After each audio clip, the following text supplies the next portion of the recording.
Baik, perkenalkan nama lengkap saya Petrus Daman Solilak, NIM 19030300064, kelas B, semester 5.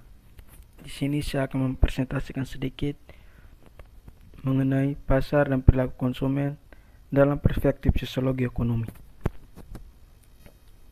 Yang pertama, pengertian pasar dan perilaku konsumen.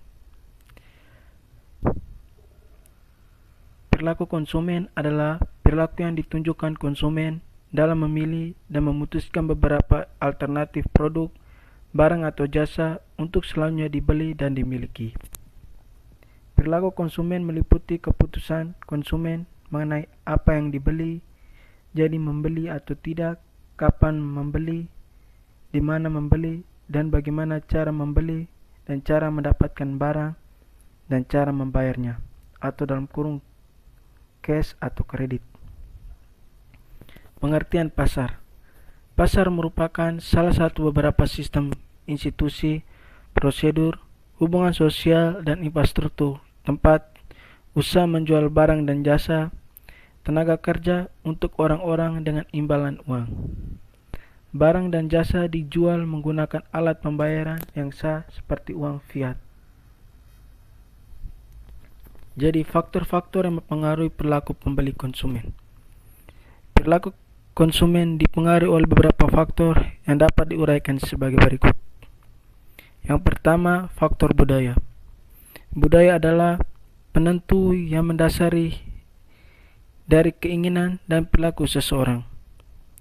Budaya adalah sekelompok nilai sosial yang diterima masyarakat secara menyeluruh dan tersebar kepada anggota-anggotanya melalui bahasa dan simbol-simbol. Dalam negara maju seperti Amerika Serikat, misalnya, kemajuan teknologi merupakan refleksi masyarakat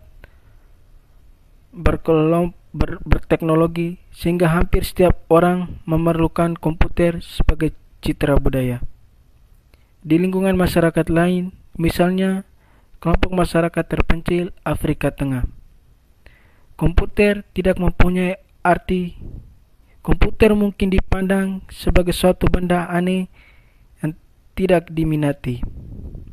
Setiap budaya terdiri dari sub-sub budayanya yang lebih kecil yang menyediakan identifikasi dan sosialisasi yang lebih spesifik bagi anggota-anggotanya.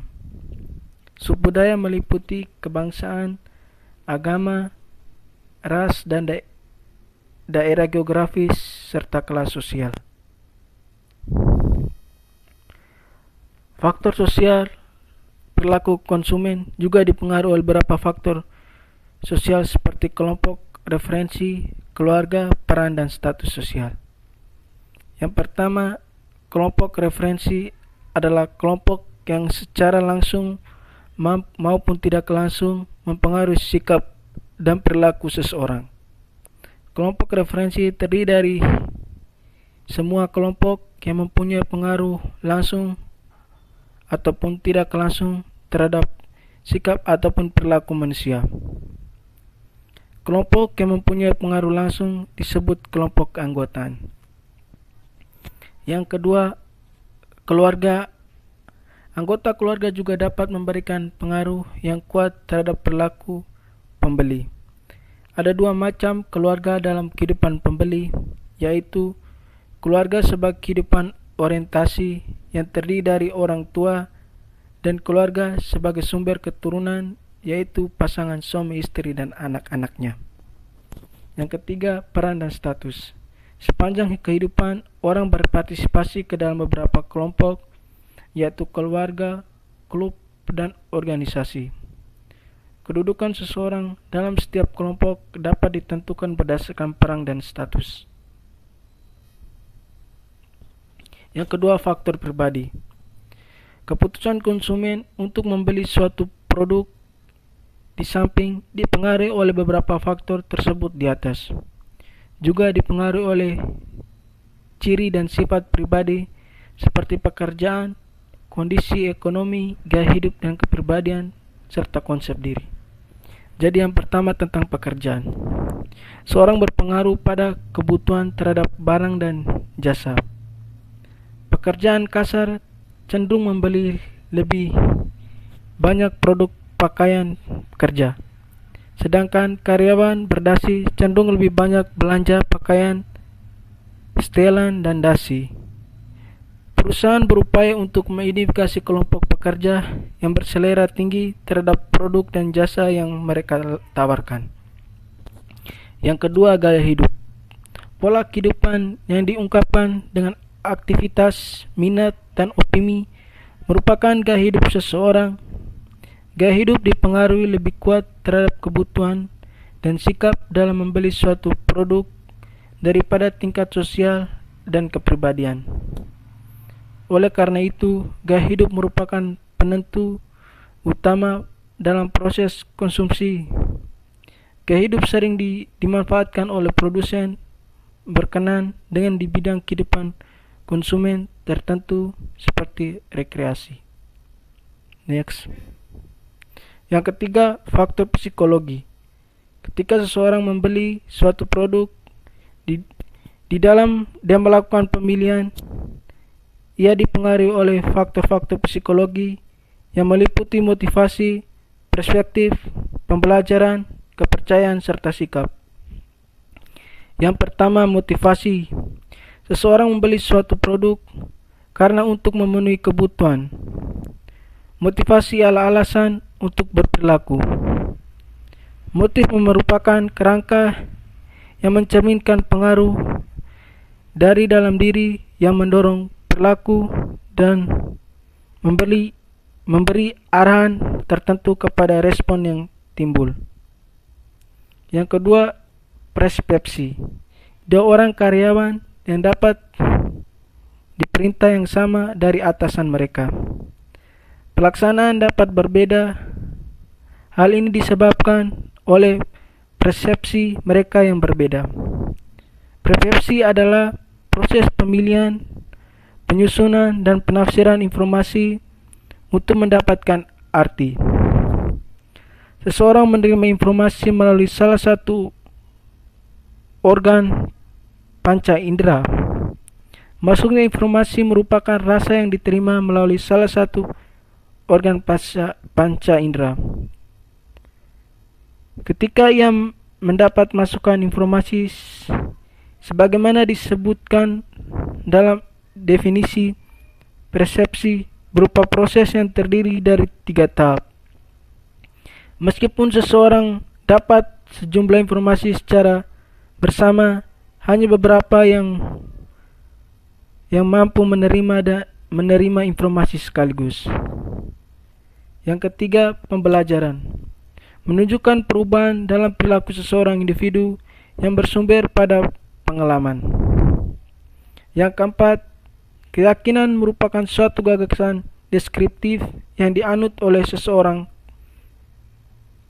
tentang sesuatu. Yang kelima, sikap yang menggambarkan penilaian kognitif yang baik maupun tidak baik. Perasaan emosional dan kecenderungan berbuat yang bertahan selama waktu tertentu terhadap beberapa objek atau gagasan. Perspektif psikologi ekonomi tentang perilaku konsumen. Perilaku konsumen merupakan sebuah lintas studi dari beberapa disiplin perilaku. Konsumen itu sendiri sudah ada sejak abad 20-an. Menurut Engel, Blackwell, dan Minyard tahun 1990, perilaku konsumen memiliki akar utama dari ilmu ekonomi.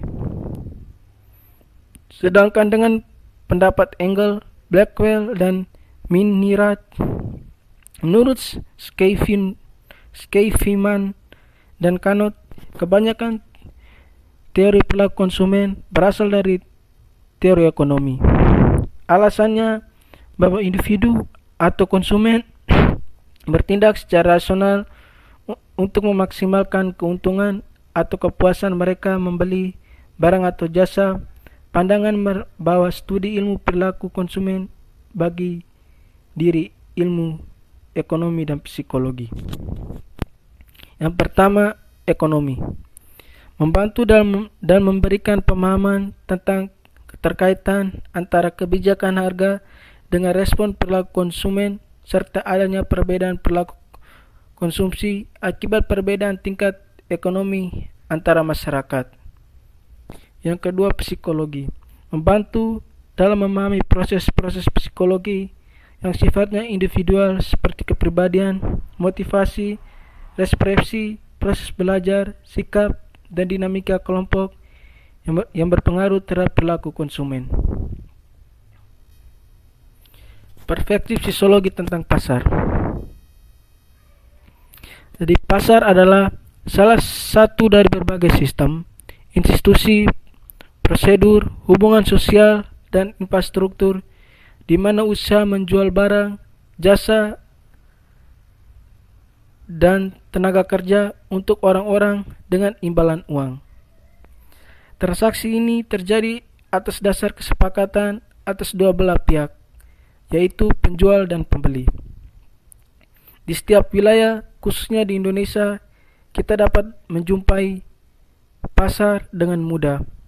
Karena pasar merupakan sumber kehidupan bagi warga masyarakat, maka pasar banyak dijumpai di setiap wilayah Indonesia. Dalam ilmu ekonomi, konsep pasar adalah setiap struktur yang memungkinkan pembeli dan penjual untuk menukar jenis barang, jasa, dan informasi. Pertukaran barang atau jasa untuk uang adalah transaksi. Pasar peserta terdiri dari semua pembeli dan penjual yang baik yang mempengaruhi harganya. Pengaruh ini merupakan studi utama ekonomi yang telah melahirkan peran di pasar, pembeli dan penjual. Pasar memfasilitasi perdagangan dan memungkinkan distribusi dan alokasi sumber daya dalam masyarakat. Pasar mengizinkan semua item yang diperdagangkan untuk evaluasi dan harga. Sebuah pasar muncul lebih atau kurang spontan atau sengaja dibangun oleh interaksi manusia untuk memungkinkan pertukaran hak atau kepemilikan jasa dan barang. Sosiologi memandang pasar sebagai fenomena yang kompleks dengan beberapa macam perangkatnya. Pasar dapat dipandang dari sudut yang beragam. Misalnya, pasar merupakan suatu struktur yang padat dengan jaringan sosial atau yang penuh dengan konflik dan persaingan. Pandangan sosial tentang pasar mengarah pada artian yang lebih kompleks. Sosiologi memandang bahwa di dalam pasar terdapat berbagai macam fenomena yang dapat dibahas. Tidak hanya memandang bahwa pasar hanya sebagai tempat atau sarana pertukaran antara penjual dan pembeli saja, namun lebih dari sekadar itu, di dalam pasar banyak fenomena yang dapat dikaji. Salah satunya yaitu menyangkut jaringan sosial yang terdapat di pasar. Pendekatan jaringan sosial melihat pasar sebagai suatu struktur, distributor, pelanggan, pembeli, dan seterusnya. Jaringan tersebut merupakan ikatan antara simpul atau orang atau kelompok yang dihubungkan dengan media atau hubungan sosial. Hubungan sosial tersebut diikat dengan kepercayaan, boleh dalam bentuk strategi maupun pula dalam bentuk moralistik. Kepercayaan itu dipertahankan oleh norma yang mengikat kedua belah pihak, dan dapat dilihat bahwa dalam jaringan sosial yang terbentuk sangat dibutuhkan aspek kepercayaan dan norma yang mengatur hubungan tersebut. Sekian dari saya, Ibu. Terima kasih.